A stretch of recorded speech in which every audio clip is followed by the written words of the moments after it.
त्यालाही आत्मनिर्भरता बरोबर आहे. असण्याचे लक्षात येईल. बरोबर आहे. सध्या देशात सर घुसखोरांचा मुद्दा गाजतोय, तर या पार्श्वभूमीवर घुसखोरी खपवून घेतली जाणार नाही असा थेट इशारा देखील आज पंतप्रधानांनी दिलाय. यासाठी एक मोहीम राबवणार असल्याची घोषणा केली आहे त्यांनी. सध्या आपण पाहिलं तर देशात यावरून सुरू असलेल्या घडामोडींशी याला कशा प्रकारे जोडता येईल?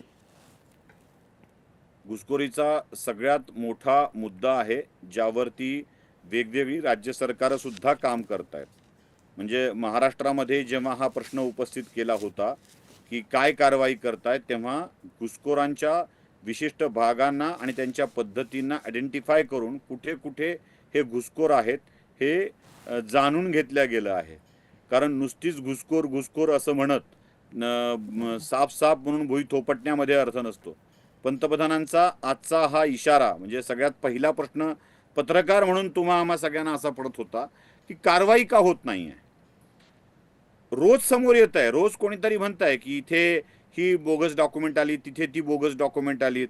मग उचलून बाहेर का टाकलं जात नाही? अमेरिकेसारखा देश तर आमच्या लोकांना विमानाने पाठवतोय, मग आपण का करत नाही आहोत ती कृती? हे हे लक्षात येत नव्हतं आपल्या.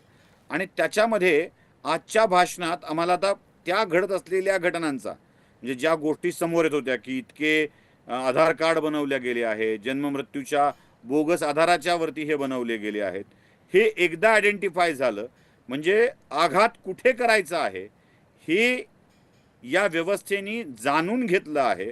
आणि आता पंतप्रधानांनी 15 ऑगस्टच्या लाल किल्ल्यावरच्या भाषणात संपूर्ण देशाच्या समोर घुसखोरीचा प्रश्न आणि घुसखोरीचे मुद्दे मांडून त्यांना आता बाहेर हकललं जाईल हे स्पष्ट केलं आहे.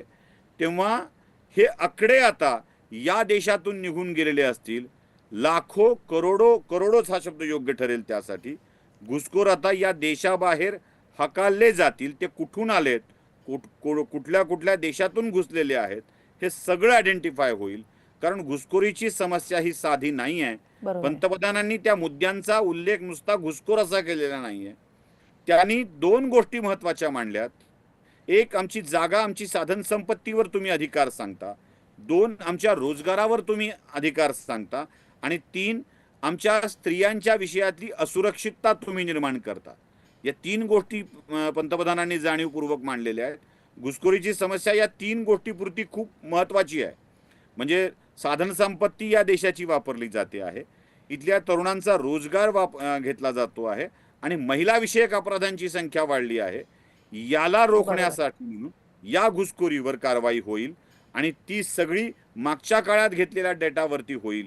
त्यामुळं पंतप्रधानांचा आजचा स्पष्ट संकेत आपल्या मागच्या शंकांना निरसन करणारा आहे की बस आता आम्ही या देशात घुसखोरांना सहन करणार नाही. बरोबर आहे. सर आपण पाहिलं तर गेल्या दशकभरात भारतात मोठ्या प्रमाणात आर्थिक सुधारणा झाल्या.